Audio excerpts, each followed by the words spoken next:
उसके साथ नहीं जा सकते हैं। एक मौका तेजस्वी को दीजिए, वैकेंसी ही नहीं है।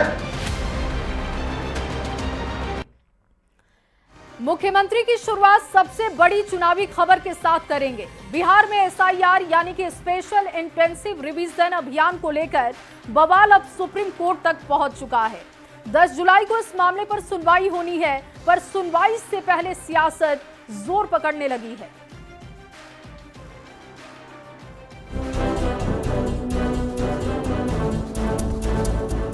बिहार में निर्वाचन आयोग के स्पेशल इंटेंसिव रिवीजन अभियान का पहला चरण पूरा हो गया है। अब तक 1,69,00,000 नामांकन फॉर्म इकट्ठा किए गए हैं। 7.25% फॉर्म ECI नेट पर अपलोड भी हो चुका है।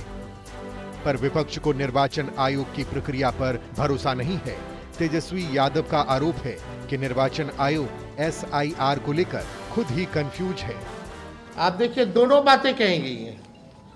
पहला, गणना प्रपत्र BLO से प्राप्त होते ही तत्काल भरकर आवश्यक दस्तावेज तथा फोटो के साथ BLO को उपलब्ध करा दें। यदि आवश्यक दस्तावेज तथा फोटो उपलब्ध नहीं हो तो सिर्फ गणना प्रपत्र भरकर BLO को उपलब्ध करा दें। यानी इनके खुद के ही ऐड में कंफ्यूजन है। ये आरोप तेजस्वी यादव ने पटना में महागठबंधन की PC के दौरान लगाए तो जवाब दिल्ली से मिला। सूत्रों के हवाले से भारत निर्वाचन आयोग ने विपक्ष के आरोपों का जवाब देते हुए कहा, आरोप लगाने वालों ने आयोग का आदेश नहीं पढ़ा और वो खुद कंफ्यूज हैं। EC ने साफ किया है, SIR प्रक्रिया में कोई बदलाव नहीं किया गया है। EC का दावा है कि हर BLO को पूरी तरह से ट्रेन किया गया है और हर पार्टी के बूथ लेवल एजेंट को भी सारी जानकारी है। सत्ता पक्ष भी विपक्ष के आरोपों को लेकर हमलावर है। क्या कह रहे हैं? चुनाव आयोग दंगा करवाना चाहता है। दिमाग उमाग से परे हो गए हैं क्या? चुनाव आयोग कंफ्यूज है। 11 दस्तावेज नहीं हो सकते। अरे 11 में से एक दस्तावेज कोई देना है तेजस्वी महोदय। 11 दस्तावेजों की लिस्ट दी गई है। इतना भी, अरे इसलिए कहा था ना 10वीं पास कर लो। वैध मतदाताओं के प्रति हमारा कंसर्न आपसे कहीं ज्यादा गहरा है। दूसरी बात यह कि आश्चर्य होता है कि जिन लोगों ने 15 वर्षों तक बिहार को चारागाह बनाए रखा, बुरी तरह लूटा खसोटा और अपना घर भरा, और आज वो झूठे प्रजाहितैषी बनने का दावा कर रहे हैं, ढकोसला कर रहे हैं। वहीं तेजस्वी के साथ आने का प्रस्ताव देने वाले ओवैसी SIR के समर्थन में है। हालांकि उन्होंने समय सीमा को लेकर सवाल जरूर उठाए हैं। तो ये इसका डिफिकल्टी ये है कि जल्दबाजी में अगर 15-20% लोगों के नाम भी मिस हो गए और फिर आप देखिए मिस जब हो जाएंगे तो उसका सिटीजनशिप, तो इसीलिए हम कह रहे हैं हम SIR के खिलाफ नहीं, आप टाइम दीजिए ना। विपक्ष कह रहा है। बहरहाल सियासी बयानबाजी के बीच SIR का मामला अब सुप्रीम कोर्ट पहुंच गया है। 10 जुलाई को सर्वोच्च न्यायालय इस मामले में सुनवाई करेगा, पर उससे पहले मतदाता सूची के सत्यापन को लेकर सियासत हाई है। न्यूज़ 18 के लिए पटना से संवाददाता अमित कुमार के साथ आनंद अमृतराज की रिपोर्ट।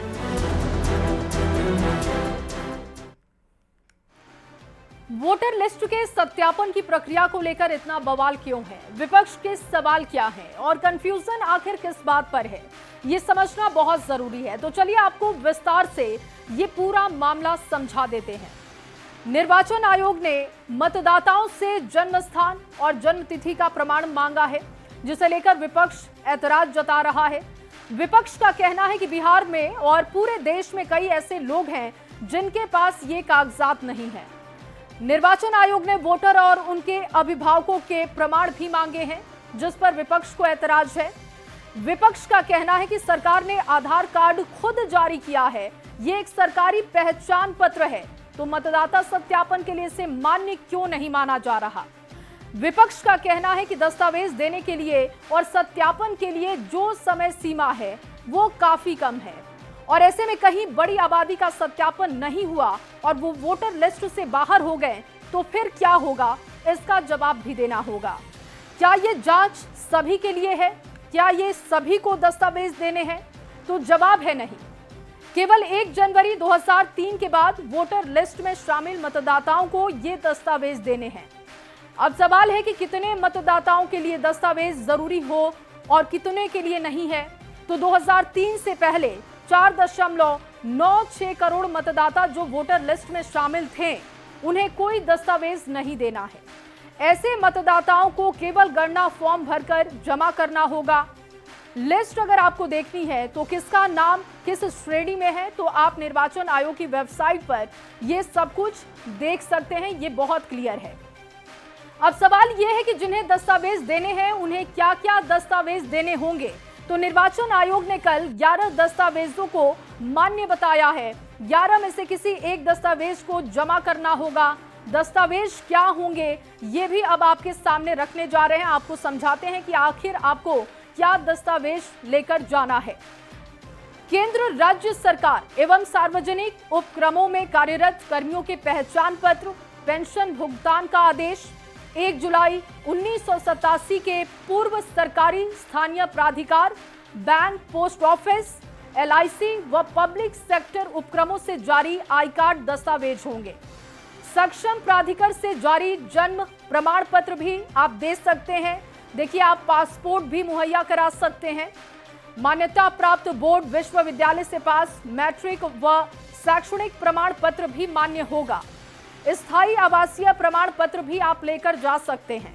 वन अधिकार प्रमाण पत्र भी आप दे सकते हैं। सक्षम प्राधिकार द्वारा पास OBC, SC, ST जाति प्रमाण पत्र भी चलेगा। राष्ट्रीय नागरिक रजिस्टर जहां उपलब्ध हो वो भी हो सकता है। राज्य स्थानीय प्राधिकार द्वारा तैयार पारिवारिक रजिस्टर भी चलेगा। सरकार की कोई भूमि मकान आवंटन का प्रमाण पत्र भी अगर आपके पास होगा तो वो भी निर्वाचन आयोग मान्य करेगा। ये कुछ दस्तावेज हैं जो देने के लिए कहा गया है, जिस पर विपक्ष ने ये कंफ्यूजन फैलाया कि आपको 11 दस्तावेज देने होंगे। लेकिन निर्वाचन आयोग ने साफ किया है कि इन 11 में से अगर आपके पास कोई एक भी होगा तो वो मान्य होगा। और इसी को लेकर अब सियासत भी हो रही है और सत्ता पक्ष का कहना है कि अगर तेजस्वी थोड़ा और ज्यादा पढ़ लेते तो इस तरीके का कंफ्यूजन नहीं होता। मुख्यमंत्री में बढ़ेंगे आगे और बात करेंगे मुहर्रम पर हुए बवाल की। बिहार में मुहर्रम के मौके पर शहर शहर में बवाल दिखा। कहीं मंदिर पर पथराव हुआ, कहीं हत्या तो कहीं दंगे देखने को मिले। सवाल है कि आखिर मुहर्रम में कैसे बिगड़ा माहौल, ये रिपोर्ट आपको दिखाते हैं।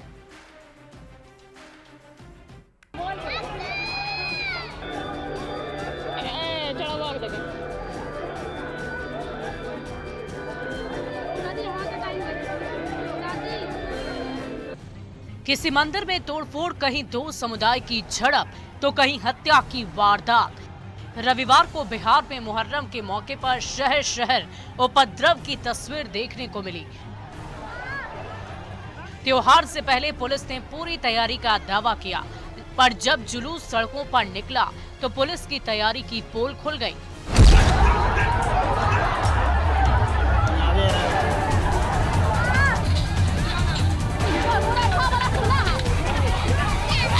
कटिहार में उपद्रवियों ने मंदिर को निशाना बनाया और जमकर पथराव किया। दरभंगा में तो उपद्रवियों ने एक ASI को ही चाकू मार दिया, जिसके बाद गंभीर हालत में उसे अस्पताल में भर्ती किया गया। जबकि मोतिहारी में हुए बवाल में एक युवक की मौत हो गई।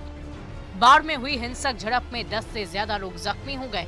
मुजफ्फरपुर में ताजिया जुलूस में फिलिस्तीन का झंडा लहराया गया। शहर शहर हुई इस हिंसक हंगामे पर सियासत भी शुरू हो गई है। चुनाव नजदीक आते देख विपक्ष की ओर से भी समाज तोड़ने की कुछ चेष्टा की जा रही है। देखिए, भाजपा और जदयू के कार्यकर्ताओं ने कुछ जगहों पर माहौल बिगाड़ने की कोशिश की। और एक बात तय है कि कोई भी अगर सामाजिक और सांप्रदायिक सौहार्द के वातावरण को खराब करना चाहेगा तो उसको बख्शा नहीं जाए। देखिए, बिहार में कानून व्यवस्था, लॉ एंड ऑर्डर पूरी तरह से चौपट हो गया। कानून व्यवस्था का अंतिम संस्कार कर दिया डबल इंजन की बिहार की NDA सरकार ने। फिलिस्तीन का झंडा कहीं हरा हुआ है तो प्रशासन कर क्या रही है, सरकार कर क्या रही है? मुहर्रम पर भड़की हिंसा पर पक्ष और विपक्ष दोनों एक दूसरे पर साजिश का आरोप लगा रहे हैं, पर सबसे बड़ा सवाल यही है, आखिर मुहर्रम पर माहौल कैसे बिगड़ गया? और पुलिस की तैयारी हिंसा को रोकने में नाकाम क्यों रही? Bureau report, news 18।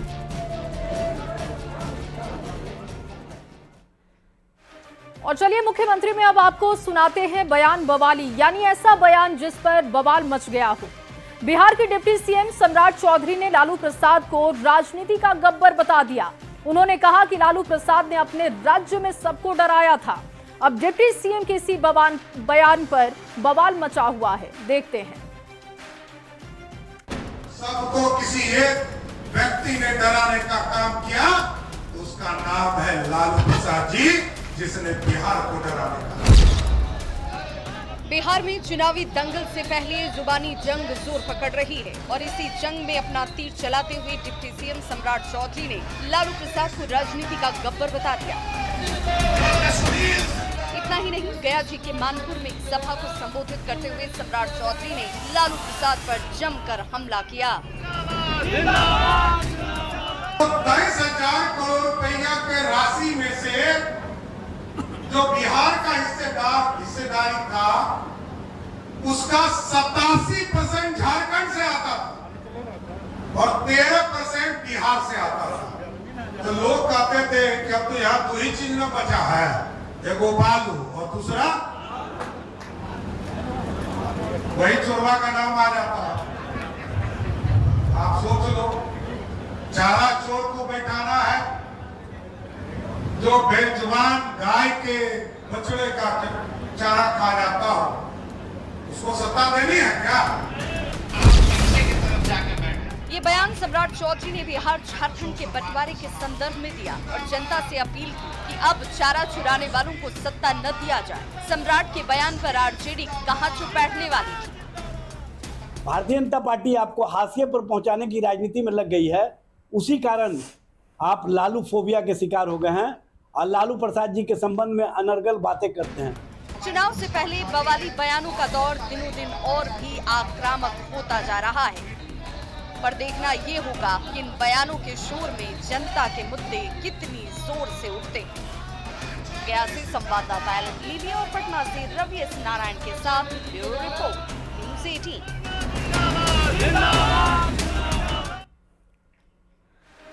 और अब आपको मुख्यमंत्री में दिखाते हैं चुनावी वायरल, यानी ऐसी तस्वीर जो चुनावी मौसम में वायरल हो रही है। रविवार को पटना में राबड़ी आवास पर खूब धूम रही। मुस्लिम समुदाय के लोग ताजिया लेकर राबड़ी देवी के आवास पहुंचे और करतब भी दिखाया गया।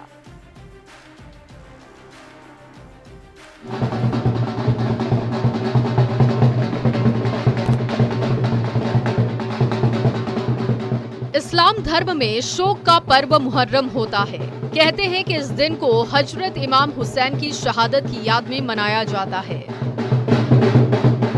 मुहर्रम पर ताजिया का जुलूस निकाला जाता है और शहादत के पर्व को मनाया जाता है। पटना में भी मुहर्रम के मौके पर ताजिया जुलूस निकाला गया।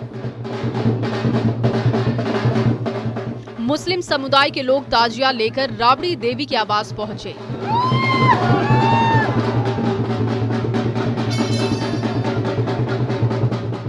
राबड़ी देवी ने ताजिया को सर झुकाकर प्रणाम किया। उनकी बेटी चंदा ने मुस्लिम परंपरा के तहत ताजिया की पूजा की। इस दौरान लालू प्रसाद के सामने मुस्लिम युवकों ने अखाड़ा का आयोजन कर लाठियां और तलवार भी घुमाए। राबड़ी आवास पर हुए ताजिया जुलूस का ये वीडियो अब वायरल हो रहा है। Bureau report, news 18।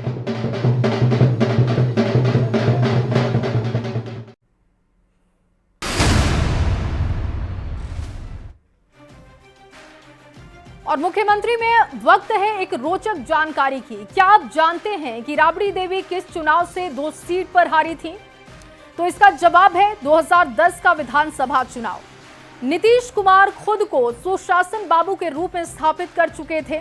2005 में लालू परिवार की राजनीति को जनता ने बड़ा झटका दिया था। इसीलिए 2010 में लालू प्रसाद ने राबड़ी देवी को सेफ्टी के लिए 2 सीटों पर चुनाव लड़वाया था, पर वो दोनों ही सीट से हार गई। राघोपुर के साथ राबड़ी देवी सोनपुर से भी लड़ी और दोनों ही सीट पर उनकी हार हुई। जेडीयू के सतीश राय ने राघोपुर से उन्हें 13,006 वोटों से पराजित किया, तो सोनपुर से उन्हें बीजेपी के विनय कुमार सिंह से 20,685 वोटों से शिकस्त का सामना करना पड़ा।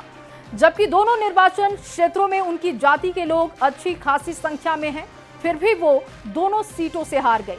ये अपने आप में बहुत बड़ी बात थी, क्योंकि करीब 5 साल पहले जो महिला बिहार की मुख्यमंत्री थी, उसे जनता ने दोनों सीट पर इतने बड़े अंतर से हरा दिया। और ये बिहार के राजनीतिक इतिहास में एक बहुत बड़ी घटना है।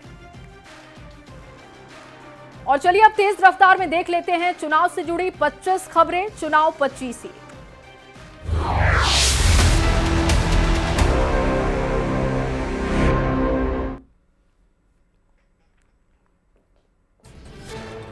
मतदाता पुनरीक्षण को लेकर बिहार में सियासी पारा हाई। महागठबंधन पीसी कर मतदाता पुनरीक्षण को लेकर चुनाव आयोग पर उठाए गए सवाल। मतदाता सत्यापन पर तेजस्वी यादव का ईसी पर निशाना, कहा आयोग खुद कंफ्यूज है। तेजस्वी यादव के आरोप पर बीजेपी नेता अजय आलोक का तंज, कहा 10वीं पास कर लिए होते तो निर्वाचन आयोग के आदेश पर कंफ्यूजन नहीं होता। विपक्ष के आरोप पर निर्वाचन आयोग का जवाब, सूत्रों के हवाले से बड़ी खबर। ईसी ने कहा आरोप लगाने वाले खुद कंफ्यूज। एसआईआर को लेकर निर्वाचन आयोग का बड़ा दावा, कहा सभी बीएलओ पूरी तरीके से ट्रेंड हैं, हर पार्टी के बूथ लेवल एजेंट के पास पूरी जानकारी। ओवैसी का बयान भी आया सामने, एसआईआर के खिलाफ नहीं है, पर प्रक्रिया के लिए समय सीमा पर विचार हो। बिहार में मतदाता सत्यापन का मामला पहुंचा सुप्रीम कोर्ट, 10 जुलाई को सुप्रीम कोर्ट में होगी सुनवाई। तेजस्वी यादव के आरोपों पर बीजेपी के राष्ट्रीय प्रवक्ता शहनवाज हुसैन ने पलटवार किया, कहा आरजेडी हार का बहाना खोज रही। वोटर लिस्ट के सत्यापन पर सांसद मनोज झा का आरोप, कहा 20% वोटर को बाहर करने की साजिश। मतदाता सत्यापन को लेकर माले महासचिव दीपांकर भट्टाचार्य का बयान, बिहार के 4.5 करोड़ मतदाता हो रहे परेशान। वीआईपी के राष्ट्रीय अध्यक्ष मुकेश सहनी का बिहार चुनाव से पहले बड़ा बयान, कहा 2020 में हमने बिहार में एनडीए की सरकार बनवाई थी। मुहर्रम में हुए उपद्रव को लेकर पीएचईडी मंत्री नीरज कुमार बबलू का बयान, आरजेडी पर लगाया हिंसा को हवा देने का आरोप। डिप्टी सीएम सम्राट चौधरी का लालू प्रसाद पर हमला, लालू प्रसाद को बताया राजनीति का गब्बर, चाराचोर भी कहा। सम्राट चौधरी के बयान पर आरजेडी प्रवक्ता एजाज अहमद का पलटवार, कहा लालू फोबिया से ग्रसित हैं सम्राट। 9 जुलाई को विपक्ष के बिहार बंद की घोषणा पर मंत्री केदारनाथ गुप्ता का बयान, कहा मतदाता सत्यापन एक ऐतिहासिक काम, विपक्ष के पास नहीं है कोई काम। वैशाली में वीआईपी प्रमुख मुकेश सहनी ने मतदाता सत्यापन कार्य पर सवाल खड़े किए, कहा लोकसभा चुनाव के बाद बिहार के ये वोटर आज बांग्लादेशी हो गए। ताजिया जुलूस में हंगामे को लेकर बिहार सरकार के मंत्री संजय सरावगी का बयान आया सामने, कहा उपद्रवियों पर कार्रवाई हो रही, कुछ को गिरफ्तार भी किया जा चुका है। मुख्यमंत्री नीतीश कुमार ने एएनएम को दिया नियुक्ति पत्र, 7,468 एएनएम को आज नियुक्ति पत्र वितरित किया। कार्यक्रम में डिप्टी सीएम भी मौजूद रहे। बिहार में लॉ एंड ऑर्डर को लेकर कांग्रेस प्रदेश अध्यक्ष का बड़ा बयान, कहा हिंदुस्तान का क्राइम कैपिटल बन गया बिहार। जहानाबाद पहुंचे बीजेपी सांसद भीम सिंह का हुआ भव्य स्वागत, कहा एनडीए बेहतर सेवा के साथ एक बार फिर मतदाता का विश्वास जीतने पर कामयाब रहेगी। पूर्व सांसद मोहम्मद अनावरुल हक के बेटे मोहम्मद आजम हुसैन अनवर जनसुराज में शामिल, सीतामढ़ी के बाजपट्टी से चुनाव लड़ने की संभावना। भोजपुर के बड़हरा प्रखंड के भगन गावा हरिजन टोला में महिलाओं से मिली पूर्व विधायक आशा देवी, माला पहनाकर महिलाओं ने उनका स्वागत किया। आरा के बड़हरा में आरजेडी का कार्यकर्ता सम्मेलन हुआ, पूर्व विधायक सरोज यादव ने चुनाव को लेकर तैयारियों की समीक्षा की। खगड़िया में एलजेपी आरबी के कार्यक्रम में कई लोगों ने पार्टी की सदस्यता ग्रहण की, माला पहनाकर नए सदस्यों का स्वागत हुआ। पटना में गोपाल खेमका के परिजनों से मिले जेडीयू सांसद संजय झा, कहा 1 से 2 दिन में मामले का खुलासा होगा।